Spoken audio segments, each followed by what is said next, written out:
Smart and legal guidance. Download the application now. नमस्कार दोस्तों, आज इस वीडियो के अंदर मैं आपको एक जॉब की अपडेट बताने के लिए आया हूं। जितने भी लॉ ग्रेजुएट्स हैं वो सभी लोग अपना अप्लाई कर सकते हैं और पूरी की पूरी ये सरकारी नौकरी है। अपना मिनिस्ट्री ऑफ कॉमर्स के अंदर यहाँ पर एक अपना डिपार्टमेंट होता है, सॉल्ट कमिश्नर्स ऑर्गेनाइजेशन। यहाँ पर वैकेंसीज आ रखी हैं अलग अलग पूरे भारत के एरियाज में आप लोग अपना पोस्टेड रहोगे और यहाँ पे एक अपना प्रेफरेबल आप अपना लोकेशन भी चूज कर सकते हो। बट यहाँ पे जो एलिजिबिलिटी क्राइटेरिया है वो आपको समझना पड़ेगा। साथ में आपका कोई एग्जाम नहीं होने वाला है, केवल आपको अपना इंटरव्यू देना है और अगर इंटरव्यू आपका अच्छा जाता है देन आपका पोस्टिंग यहाँ पे हो जाएगी, आपका सिलेक्शन हो जाएगा। इंपॉर्टेंट बात है कि यहाँ पे जो आप अपनी एप्लीकेशन भेजोगे ना तो उसका अपना क्राइटेरिया एक अलग तरीके का है, वो थोड़ा गौर से समझिएगा। ज्यादातर वैकेंसीज में ऐसा क्राइटेरिया देखने को नहीं मिलता है, इसीलिए मैं ये इंपॉर्टेंट बात कह रहा हूं। और एक बात जरूर ध्यान रखना, अप्लाई करने की जो तारीख है, आखिरी तारीख है 11 दिसंबर 2023। 11 दिसंबर 2023 से पहले आप अप्लाई कर देना, ठीक है। अब मैं आपको नोटिफिकेशन की तरफ लेके चलता हूं।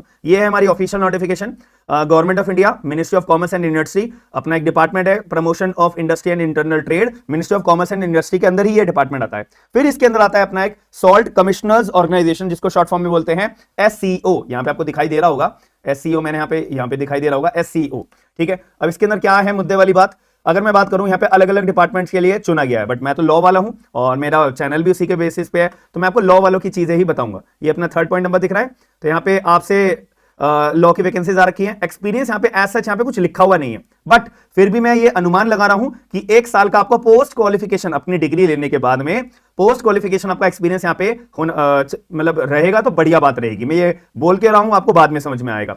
और आपको जो महीने के हर महीने आपको पैसे मिलेंगे वो आपको 70,000 रुपए महीने मिलेंगे। सब कुछ काट कूट के आपको 70,000 पर मंथ आपको दिए जाएंगे, यहाँ पे लिखा हुआ है। और एज लिमिट है 35 साल के, जो भी उम्र के लोग हैं 35 साल से कम उम्र के, वो सभी लोग अप्लाई कर सकते हैं, याद रखिएगा। अब इंपॉर्टेंट चीजों पे हम आते हैं। यहाँ पे ये सारी चीजें मैंने आपको बता दी है।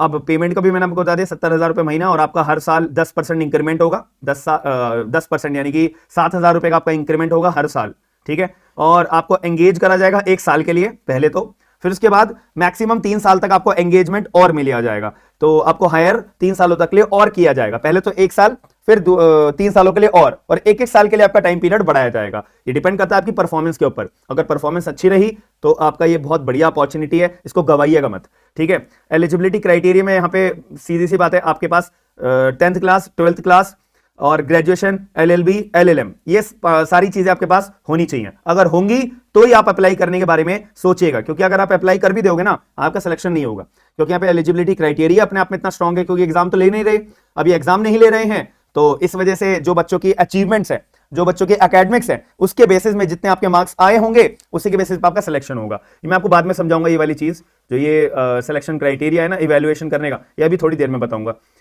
ठीक है। और आपको जो है कहीं घूमने जाना है तो वहां पे बोल रहे हैं कि भाई हम आपको होटल का खर्चा 2250 रुपए पर डे का देंगे। आपको इकोनॉमी क्लास चाहिए, ठीक है, वो हम प्रोवाइड कराएंगे, ठीक है। टैक्सी का चार्ज 338 रुपए पर डे का हम आपको पे करेंगे, ठीक है। खाने पीने का खर्चा 900 रुपए पर डे हम आपको पे करेंगे, ठीक है। बाकी अपनी जेब से खर्च करना।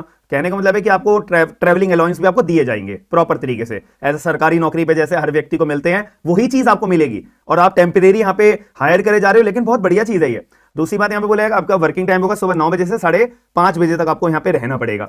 और यहाँ पे एक बात और बोली थी कि आपको जो सैलरी है ना ये जब भी मिलेगी जब आप अपना बायोमेट्रिक्स पूरी अटेंडेंस लगाओगे ढंग से, ठीक है, वरना पैसे कट करके मिलेंगे आपको, याद रखिएगा। और इसके अंदर कॉन्फिडेंशियल बातें यहाँ पे बता रखी है कि आप बाहर जाके सब किसी को अपने डिपार्टमेंट के बारे में डिस्क्लोज नहीं करोगे सारी चीजें। और जो SCO की अपनी सील होती है, ऑफिशियल सील होती है, नाम होता है, ये आप यूज नहीं कर सकते, ठीक है। अगर आपकी डेथ वगैरह हो जाती है जब आपको कंपनसेशन दिया जाएगा, मेडिकल अलाउंस आपको दिए जाएंगे, ठीक है। और टर्मिनेशन अगर आपको चाहिए तो पहले आपको 15 दिन का नोटिस देना पड़ेगा, तब जाके आप अपना टर्मिनेट कर सकते हो। ये बेसिक बातें हैं जो हर एक सरकारी नौकरी जब लगती है ना, ये जब बताई जाती है, और ये अपने आप में बहुत बढ़िया अपॉर्चुनिटी है।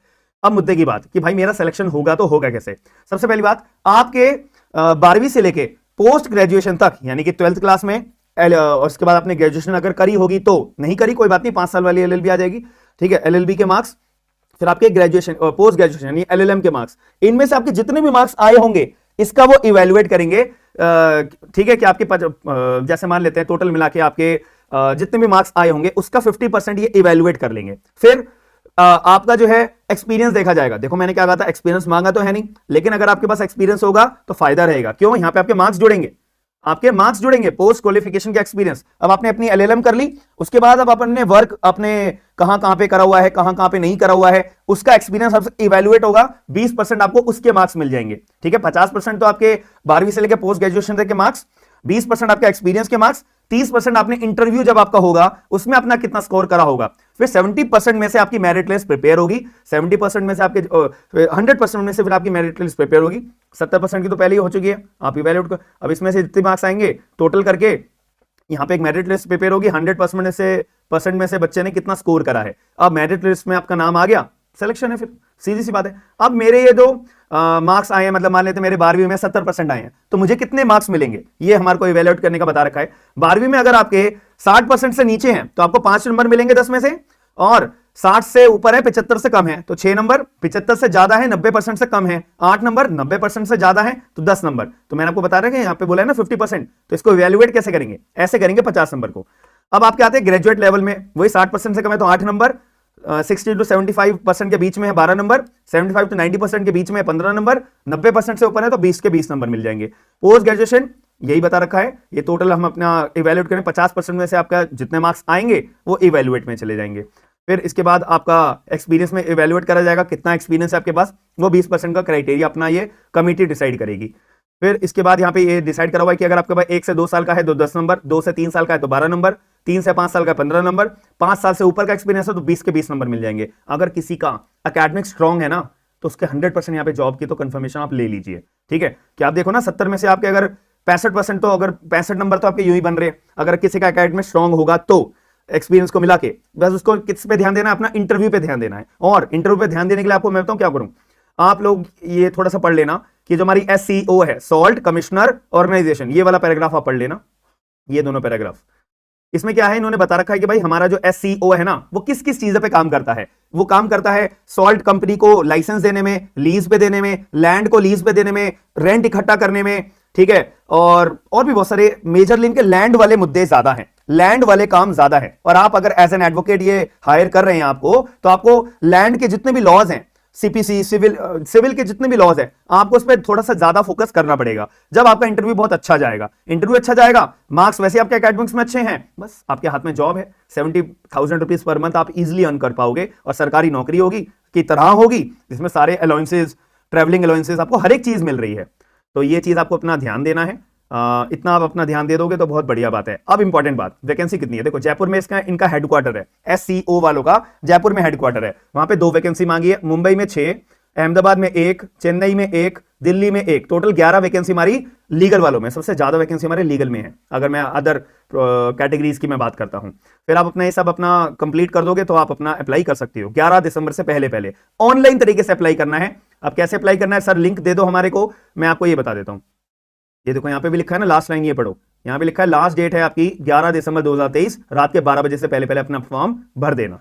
अब ये रहा आपका फॉर्म, जो आपको फॉर्म फिल आउट करना है, नाम, father name, date of birth, mobile number, email address, और आपकी स्ट्रीम कौन सी है, हम LLM वाले हैं तो हम LLM चूज करेंगे यहाँ पे, ठीक है। रीजनल ऑफिसर कहाँ पे आप अप्लाई करना चाहते हो, मैंने आपको बताया ना कि आपकी प्रेफरेंस भी रहेगी, आप दिल्ली में चाहते हो, मुंबई में, जयपुर में, चेन्नई में, अहमदाबाद में, जहां आप चाहते हो। फिर यहाँ पे अपना इंटरमीडिएट जिसमें 12th के मार्क्स, आपको सब कुछ लिखना है, ग्रेजुएशन, पोस्ट ग्रेजुएशन, यहाँ पे स्टार लगा हुआ है, स्टार मतलब ये तीनों चीजें भरना मैंडेटरी है, ठीक है। और CGPA अगर एप्लीकेबल है तो उसको परसेंटेज में कन्वर्ट करके आप लिखना है, 9.5 से मल्टीप्लाई करता है, पता होगा आप लोगों को ये बात, नहीं पता तो आप ये चीज ध्यान रखिएगा, ठीक है। अब आपको ये भी चीज अपनी भरनी है, वर्क एक्सपीरियंस अपना भरना है कि आपका कितना एक्सपीरियंस है। मैंने कहा था कि अगर आपके पास एक्सपीरियंस होगा तो आप फायदे में रहोगे, नहीं होगा कोई बात नहीं, आप अप्लाई तो कर सकते हो, बट स्टिल याद रखिएगा एक्सपीरियंस जिसके पास होगा उसके बाद ज्यादा मार्क्स मिलेंगे उसे एकेडमिक्स के लिए, और मार्क्स बहुत मैटर कर रहे हैं इस चीज के लिए। 70% में से आपके इवैल्यूएट होंगे। फिर इसके बाद यहाँ पे क्लिक करके सेंड ईमेल, वेरिफिकेशन कोड आपको यहाँ पे आ जाएगा, वेरिफिकेशन कोड आने के बाद सबमिट में आएगा, सबमिट पे अपना फॉर्म फिल कर दीजिएगा। ये अपना एलिजिबिलिटी क्राइटेरिया है, सरकारी नौकरी एक तरीके से आपको ये मिल रही है, काम बहुत अच्छी ऑर्गेनाइजेशन है, गवर्नमेंट ऑर्गेनाइजेशन में आपको डायरेक्ट काम करने का मौका मिलेगा, तो इसको गवाइएगा मत, मेरे हिसाब से अप्लाई जरूर करिएगा। जिसका एकेडमिक स्ट्रांग है उसके बल्ले बल्ले है, याद रखिएगा। बाकी ऐसी वीडियोस डेली बेसिस पे देखना चाहते हो, जेन्युइन और ऑफिशियल लिंक्स सारे के सारे डिस्क्रिप्शन बॉक्स के अंदर मिल जाएंगे। थोड़ा सा आप स्क्रॉल डाउन करोगे नीचे डिस्क्रिप्शन बॉक्स में नोटिफिकेशन का लिंक, अप्लाई करने का लिंक, सब कुछ मिल जाएगा। बाकी वीडियो को लाइक करे बिना बिल्कुल मत जाइएगा, मेरी आप लोगों से रिक्वेस्ट है। साथ ही में वीडियो को शेयर करे बिना बिल्कुल मत जाइएगा, ये भी एक मेरी छोटी सी रिक्वेस्ट है। बाकी अगर वीडियो पसंद आई है तो लाइक जरूर करेगा। एंड जिन्होंने अभी तक मेरा एप्लीकेशन डाउनलोड नहीं करा है तो आप लोग एप्लीकेशन डाउनलोड जरूर कर लेना। लीगल ड्राफ्ट, आईपीसी के बैचेस और भी अदर मैं सब्जेक्ट के लॉ जुडिशरी के बैचेस हम लॉन्च करने वाले हैं जल्दी ही।